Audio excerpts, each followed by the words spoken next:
Hey, welcome back, everybody. It's time to meet our community, the Hispanic business community here in Orange County. Powered by the Orange County Hispanic Chamber of Commerce and Orange County's only community radio station, OC Talk Radio.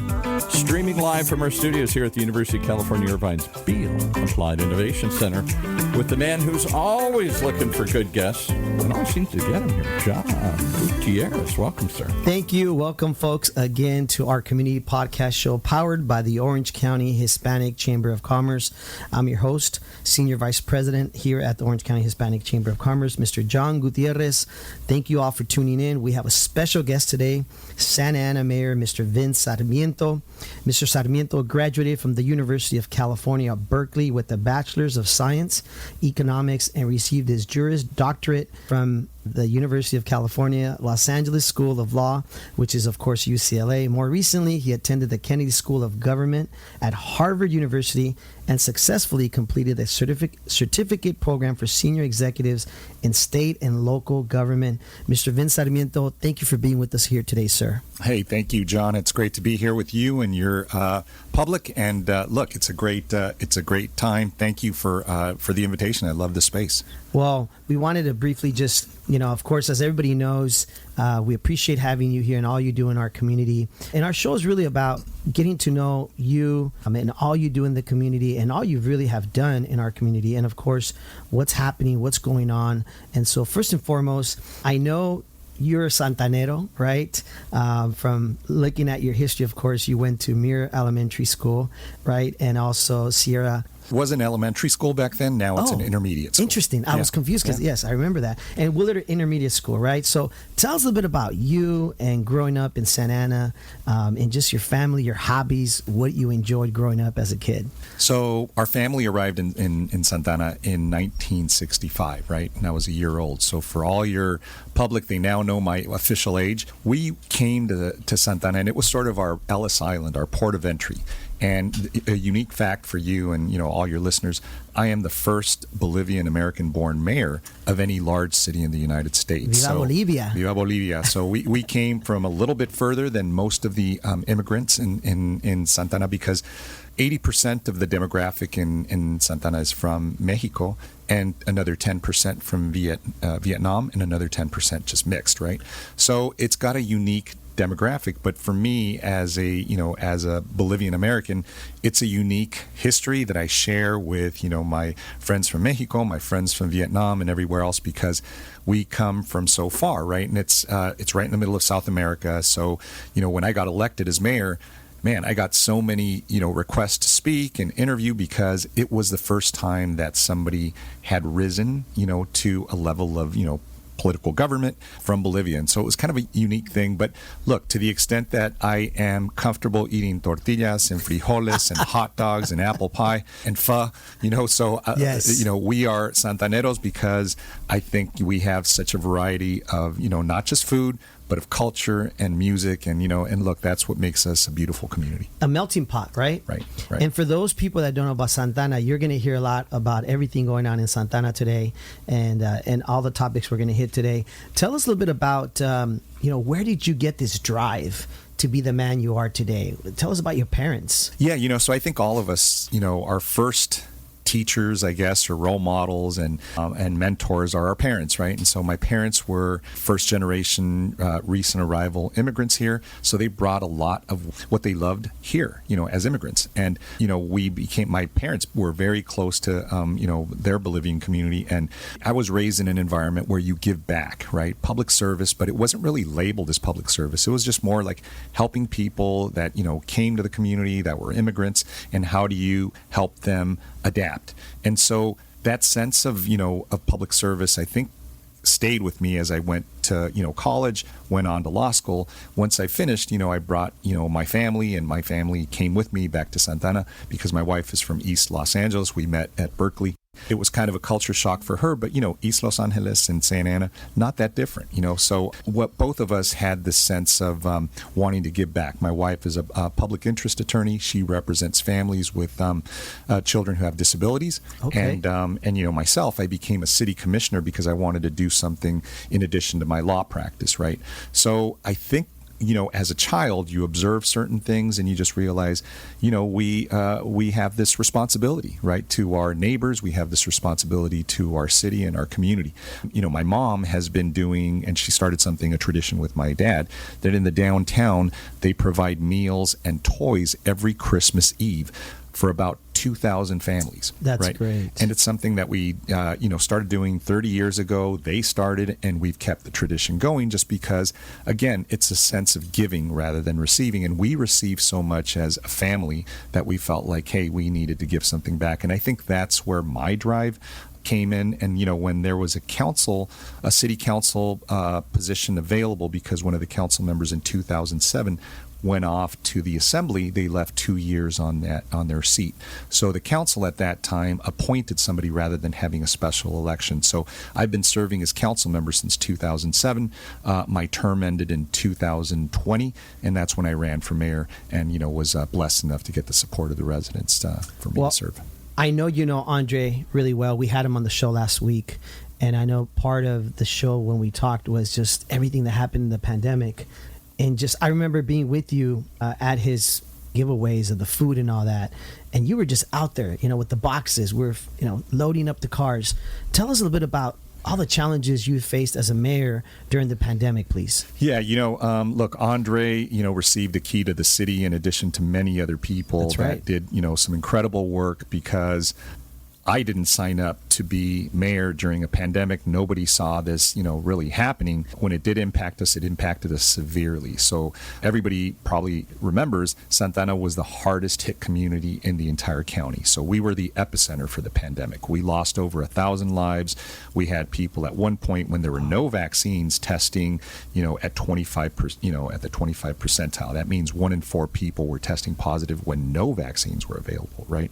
And what to me, I guess, was a moment of reckoning was when I was, invited to SB Global, the hospital that used to be formerly Western Med, and I went to go see the trailers full of bodies. Each one of those people represented a son, a brother, a sibling, a parent. Those are really chilling moments. And, as mayor, you realize that, you have to do something, right? You have to do whatever it is. And it really wasn't in the expectation or the scope of what a mayor is normally supposed to do. But I think people like Andre, other people that stepped up and said, look, we have to do something because we see people in crisis. So a lot of the food pantry efforts, a lot of the PPE distribution efforts, these were just regular people saying, how can I help? They were blessed enough to be able to help others. And, you saw a community coming together. And, fortunately now, I can tell you, John, Santa Ana now has some of the lowest rates of positivity and some of the highest vaccination rates, which means the pendulum completely swung to us being the hardest hit to now being one of the safer communities and one of the communities lesser impacted by the pandemic right now. Because as we're seeing spikes, but we're not seeing the hospitalization rates as high. We're not seeing, the death rates as high. And we see that the pandemic, at least in the county, is going back to where it started, which was in the coastal communities. Because if you'll remember back in early 2020, that's where a lot of the infections were occurring, and then you had domestic workers from Santa Ana who were bringing it back to their cities and their homes. And you remember, our families in Santa Ana live in densely populated apartments. A lot of them had, underlying health conditions, and they had no choice to virtually work, right? They had to go physically to work, whether it was, as a domestic worker or as a restaurant worker or a grocery worker. So that's how it really devastated our community. But I'm really, really proud to say that, look, under my time, we've completely swung the pendulum back to where it was almost. It's almost like the pandemic put you in a situation that you never expected, but it was like roll up your sleeves and let's go, right? Yeah, man. And it was, it wasn't me. It was an army of people that said, how can I help? We saw you out there. We saw Andre. We saw so many others that are just regular people that just weren't going to sit by, right? And so I think, years later, when, you and I are, I'm already old. When I'm older. I'm 46. I'm up there. I'm almost 50. You're a young buck compared to me. So, look, to the extent that later on we'll reflect back and say, what did we do? Yes. What happened? What was really, what was our response to this? Yes. I think a lot of us will sit back and say, you know what? I did whatever I could. And that's where I think all of us, had this sort of moment of reckoning and saying, let's do something, because I don't want to look back on this moment and say I didn't help. And so I realized the spirit, the resilience, the fortitude and strength of Santana was so, evident. It was on display. And, we moved. And I remember when the vaccines weren't coming to the city, when they were sending the pods out to different areas, I called the governor and I told him, look, I am going to go public with what is happening if you don't do something about making sure that the county sends the city the testing and the vaccine that it needs. This is the hardest hit, city. You have to do something. And so fortunately what he did is he told the county, look, we are no longer going to send you vaccine unless you start sending those vaccines to the city that's most impacted. And at that time it was Santana, a little bit of Anaheim, and Garden Grove. And so, that was a moment when I realized, all right, the power of the pulpit, right? The power of my voice to represent hundreds of thousands of people who are being, impacted and hurt. This is why I felt it was very important for you to be here today, because as Senior Vice President of the Orange County Hispanic Chamber of Commerce, and you being on our show, I think it's important to share these stories of how you were impacting the Hispanic community. And I just want to say thank you, because for me, when we were doing those food pantries with Andre and other organizations, just seeing the kids sitting in the back seats of these cars, smiling happy as we were loading the food, I mean, it was just priceless. Yeah. I mean, and let me give you an example of something that wasn't pantry related, but nonetheless was relief. Remember when we were all required to shelter in place and kids couldn't go to school and they were trying to study virtually, right? So we had over 10,000 households that weren't even connected to the internet. And that's a struggle that we're still trying to, overcome. What this one company did, and they're called JFK Transportation. I'm not sure if you heard of them, but they do the bus. They do the busing of kids back and forth from school. They put up some vans with mobile Wi-Fi units, and in those neighborhoods where they weren't connected to the internet. How cool is that? Right? And a guy named Kevin Watson, shout out to him. Went to high school with me. Played football with me, by the way, at Century High School. He's a Santanero, and he's still there. And he has his headquarters right in the city. And so he said, Vince, what can I do? Look, I've got these, vans, and he goes, I've got some mobile Wi-Fi. He goes, I'm just going to go park them in these neighborhoods. And kids were connecting and connected as a result of that. Well, to me, those are the stories that maybe you and I and others will go back and say, you know what? He stood up.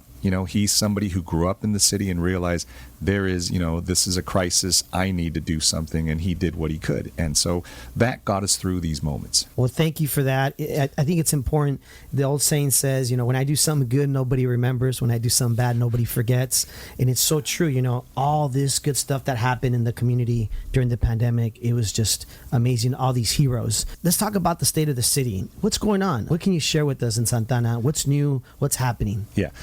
A lot of good things. I mean, in addition to just recovering, from, the pandemic and just, a lot of the closures and the impact, I mean, it was a severe economic impact that the city received. So, when I came into office, there was obviously a recessionary period that the entire country and the state was experiencing. Fortunately, I think we came out of it well. We now have a $40 million surplus in the city of Santana. So wow. For me, I'm extremely proud of that, because I know that I make no, I'm not shy about saying I am a very progressive mayor, right? Mm-hmm. And my reason for that is that as somebody who grew up in the city, I saw that there was a disparity in resources that people were receiving. And so I saw a lot of people living in multifamily homes in overcrowded conditions that didn't have open space or parks in their area. They didn't have the resources that, many people that are blessed like I am and, we're having. So I wanted to make sure that we leveled the playing field, that we brought resources, as many as we could to those neighborhoods. So that's the way I've tried to govern. That's been my paradigm. And, you can still govern with compassion. You can still govern progressively and still be responsible fiscally. Because, look, I'm an economics major from Berkeley, and I realize that we have to make smart decisions to make sure that resources and people have jobs, they receive support, and that we're still able to we're still able to provide that core municipal service that people need, which is public safety, infrastructure, parks and recreation, everything that makes a city function. And to be able to say at this point, after 2 years, that the city is fiscally very healthy as well as physically very healthy because of, us coming out of the pandemic. It's something that, as I leave, because I'm going to be vacating my seat, I feel very proud, right? Because even though I'm the shortest serving mayor in the city's history, I'm actually following the longest serving mayor who was there for 26 years. That's right. In my 2 years, I think that we were able to compress a lot of good public policy, and my successor will be receiving a city that's, physically strong, fiscally, and in good health, and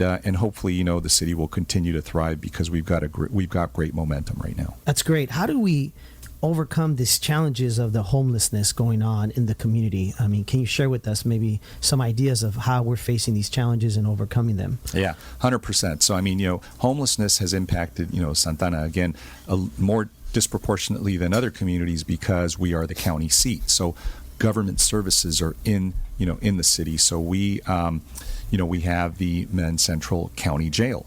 We have the homeless shelter for the county on Yale Street in the city. Okay. And we have a lot of the service providers and nonprofits that are headquartered in the city. So it's been sort of a magnet for the problem. Even though it's a regional problem, we tend to shoulder more of the burden, right? One of the things, unfortunately, we had to do was we had to litigate this issue with the county because we felt that the county is the agency that's vested with the responsibility to address social services, homelessness being one of them, right? We weren't receiving and we haven't received the resources. So just to give you an example, Santana pays about $25 million a year to address this crisis, right, of people not having homes. Wow. Those are things that take away from parks and recreation. They take away from, improving our streets and roads. All these things that we should be using those monies towards, we've had to direct them towards addressing this problem. So we now are in the process of fully opening up what we call our navigation center, and that is on Carnegie Street, right on the east side of the 55 freeway. That's going to house about 300 folks who are experiencing, homelessness, and hopefully provide them with a safe place to transition into permanent supportive housing, which we've also provided.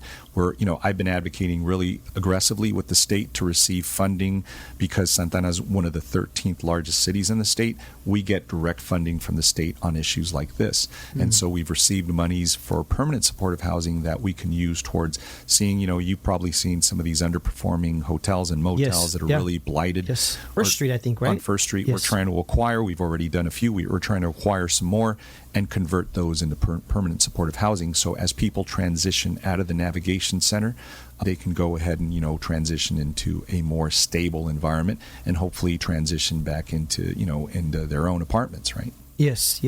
Us being part of the Orange County Hispanic Chamber of Commerce, our focus and our goal is to help our businesses in the community, how we provide them resources and support. What is the city doing to help businesses survive during these hard economic times? Yeah.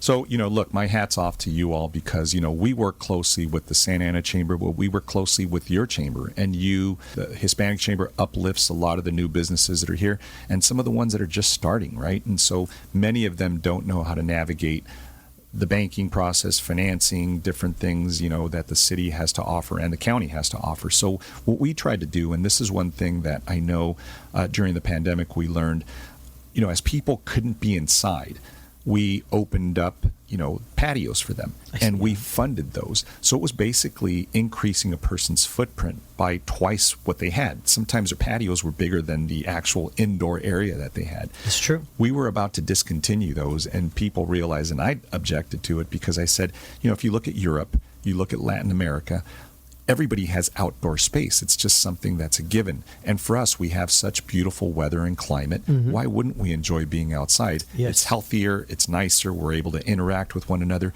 So that is going to be a permanent mainstay now. So we see all these outdoor patios that were supposed to go away, and many other cities did away with that. We've decided to leave those in place, leave those there, make those part of our community. So that's one way we're trying to be supportive of businesses. We also have business grants that we issued, and we're going to continue to issue through what we call Revive Santana. And that is monies that we received for COVID recovery from the federal government through their rescue plan. Mm-hmm. That, in addition to doing what's called there's a program called Emprendedoras, which is trying to, again, inform, provide education to new businesses that are going to be emerging. And they, go through a 10-week course, get I think it's $1,000 grant, so they can go forward and open up their business. Yeah, we used to do something like that with the Mexican Council with our chamber. We used to do like a partnership with them. Yeah. It's interesting, if you mentioned the patios, our friends, I often go eat at Café Cultura in downtown Santa Ana, our friends there. And I know that's one of the things they talked to me about recently was having the patio made the world of a difference. Yeah. Right. And so that's something they're excited about, keeping that. Yeah, and we're and I should say, our downtown is going through a difficult moment right now because we're building and introducing a streetcar that was that's been over a decade in the making. Right now, unfortunately, the construction has interrupted a lot of businesses there, and that is something that's difficult. It's going to be a great system. It's going to provide a lot of support. It'll bring people into the downtown from outside the city and outside the county, but during this construction period, there is a lot of pain that our merchants are receiving.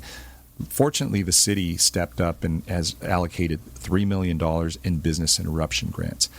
Supervisor Foley at the county level, and with their approval, dedicated another $1.2 million towards this business interruption. So grant. These small businesses can apply for these grants? Exactly, and they come in increments of $5,000, $10,000, and $20,000 depending on the size. So we know that during this time, during the construction, there is complete interruption on the patrons accessing the downtown. So we felt that relief was needed. There is more needed. So I am working and scrambling again, working with our state legislators and our federal delegation to see how they can help us, right? But it's funny because I know that I moved from crisis to crisis, so I had to do that during the pandemic. Now this is these are businesses that survived the pandemic. Now we're having to deal with construction that's interrupting their business. So we feel really strongly about not losing any of those businesses to this this construction, and we're hoping that this relief that we're looking at is going to help them survive. Well, I really want to appreciate all this you're sharing with us. I think it's important information. I know our producer over there is giving me the 5-minute mark. It's gone by so fast, but I wanted to make sure we also touch bases on your family. Share with us a little bit about your kids, right? Because I think that's important that the audience knows not just what you're doing in the community from a perspective as a mayor, but also as a family man, as a husband. Share with us a little bit about your kids and your family, if you don't mind, before we head on out. Well, that's a whole nother show, man. So, we can go on and on about that, but I'll give you the nutshell version. So okay. I talked to you a little bit about my wife. Yes. She's an attorney and works for a nonprofit, Disability Rights California, and represents families with children who have, both cognitive and intellectual disabilities and developmental disabilities. But my 3 kids that I have, I'm so proud of them because my oldest just graduated from Northeastern University with a degree in biology. Good for him. He's getting ready to, study for his MCAT and hopefully get into med school. That's awesome. That's his dream. He doesn't want to have anything to do with law, so he's a smart one, or politics. My second son just finished his first year at UCLA, and he, unfortunately, he loves government, he loves politics, and I don't know. I'm going to have a sit down with him and tell him, what, brighten up. Go use the other side of your brain. Like, go do something you artistic. Want to do this, yeah, right? Go do something fun.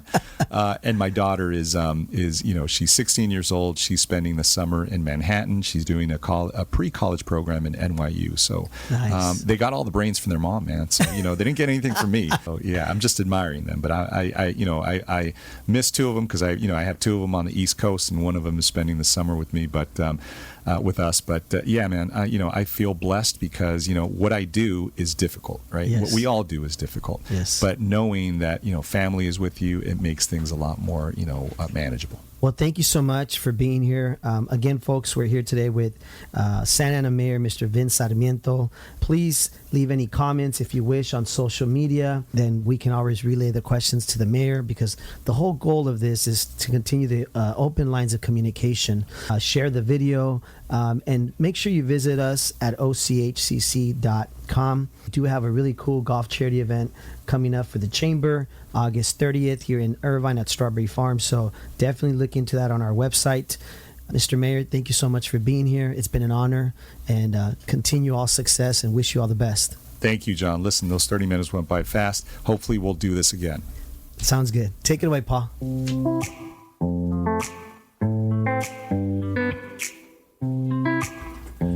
Well, there you have it. Another reason you got to tune in each and every time to meet our community, the Hispanic business community here in Orange County. Powered by the Orange County Hispanic Chamber of Commerce and Orange County's only community radio station, octalkradio.net. Streaming live from our studios here at the University of California, Irvine's Beale Applied University.